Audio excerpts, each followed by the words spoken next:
أعوذ بالله من الشيطان الرجيم بسم الله الرحمن الرحيم إذ قال لأبيه وقومه ما هذه التماثيل التي أنتم لها عاكفون قالوا وجدنا آباءنا لها عابدين قال لقد كنتم أنتم وآباؤكم في ضلال مبين قالوا أجئتنا بالحق أم أنت من اللاعبين قال بل ربكم رب السماوات والأرض الذي فطرهن وأنا على ذلكم من الشاهدين۔ ابراہیم علیہ السلام نے اپنے باپ اور اپنی قوم سے کہا کہ یہ تم نے کیا مجسمے بنا رکھے ہو جن کے سامنے تم جھکتے ہو؟ انہوں نے جواب دیا کہ ہم نے اپنے باپ دادا کو ایسا ہی عبادت کرتے دیکھا ہے۔ ابراہیم علیہ السلام نے کہا بے شک تم اور تمہارے باپ دادا کھلی ہوئی گمراہی میں مبتلا رہے۔ قوم کے لوگوں نے کہا کیا تم کوئی سچی پکی بات لے کر آئے ہو یا تم تفریحاً اور لطف کے لیے ایسا کہہ رہے ہو؟ ابراہیم علیہ السلام نے کہا نہیں، بلکہ تمہارا رب اور سارے آسمان و زمین کا رب وہ ذات ہے جس نے ان سب کو بنایا ہے، اور میں اس حقیقت پر پورا یقین رکھتا ہوں۔ حضرت ابراہیم علیہ السلام نے پہلے بذات خود اللہ کی دی ہوئی سمجھ سے بالکل غیر جانبدار ہو کر توحید کی حقیقت کو سمجھا، پھر اس کے بعد اپنی قوم کو بھی اس کی طرف دعوت دی۔ ان کے والد بھی ایک بڑے مندر کی پجاری اور اس کے ذمہ دار تھے، تو انہوں نے اپنے باپ اور اپنی قوم سے کہا کہ یہ تم نے کیا مجسمے بنا رکھے ہیں جن کے سامنے تم جھکتے رہتے ہو، رکوع کرتے ہو، سجدہ کرتے ہو اور ان سے متعلق ہو؟ تو ان کی قوم نے جواب دیا کہ بات یہ ہے کہ ہم نے اپنے باپ دادا کو ایسا ہی کرتے دیکھا ہے، لہذا ہم انہی کی نقل کرتے ہیں، یعنی ہم اس پر غور نہیں کرتے کہ یہ خدا ہو سکتے ہیں یا نہیں، بس ایک رسم چلا آ رہا ہے، اسی پر ہم چل رہے ہیں۔ اس پر حضرت ابراہیم علیہ السلام نے کہا کہ اس کا مطلب یہ ہوا کہ تم خود اور تمہارے باپ دادا دونوں غلط کام کر رہے تھے اور گمراہی میں مبتلا رہے، یعنی ایک کام کرتے چلے جا رہے ہیں لیکن یہ نہیں سوچتے کہ یہ حق ہے یا باطل، تو یہ تو بے وقوفی کی بات ہے۔ اس لیے سن لو، تم بھی اور تمہارے باپ دادا سب کھلی ہوئی گمراہی میں مبتلا تھے۔ تم لوگ ایسی چیزوں کو بڑا سمجھ رہے ہو جو خود بھی کچھ حرکت نہیں کر سکتے۔ چنانچہ ان کی قوم کے لوگوں نے کہا کہ ابراہیم تم کیسی بات کر رہے ہو؟ کیا تم کوئی سچی اور پکی بات لے کر آئے ہو یا محض تفریحاً اور ایک لطف کے لیے ایسا کہہ رہے ہو؟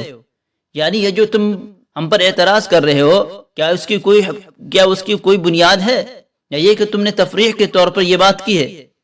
حضرت ابراہیم علیہ السلام نے کہا نہیں، بلکہ ہمارے سامنے یہ حقیقت ہے کہ تمہارا رب سارے آسمانوں اور زمینوں کا مالک وہ رب العالمین ہے جس نے ان سب کو بنایا ہے، ان سب کو پیدا کیا ہے۔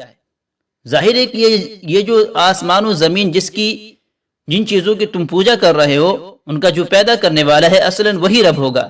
یہ رب کیسے ہو جائیں گے؟ یہ تو خود بنے ہوئے ہیں اور ایک ذات کے پابند ہے۔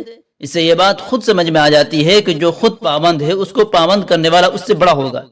اس لیے کہا کہ آسمان و زمین اور یہ ساری چیزیں جس نے ان کو بنایا ہے اصلاً وہی رب ہے، اس کو سمجھنا چاہیے۔ اور تم لوگ جو ان چھوٹی چیزوں کو رب بنا رہے ہو، یہ خود تمہاری گمراہی کی بات ہے اور میں اس پر پورا یقین رکھتا ہوں، یعنی میں توحید کی اس حقیقت کو سمجھ گیا ہوں، اس کی گواہی دیتا ہوں۔ اس کا مجھے پورا یقین ہے کہ یہ تو خدا ہو ہی نہیں سکتے، یہ قابل پرستش ہو ہی نہیں سکتے، بلکہ جس نے ان کو بنایا ہے اور پیدا کیا ہے وہی قابل پرستش ہوگا۔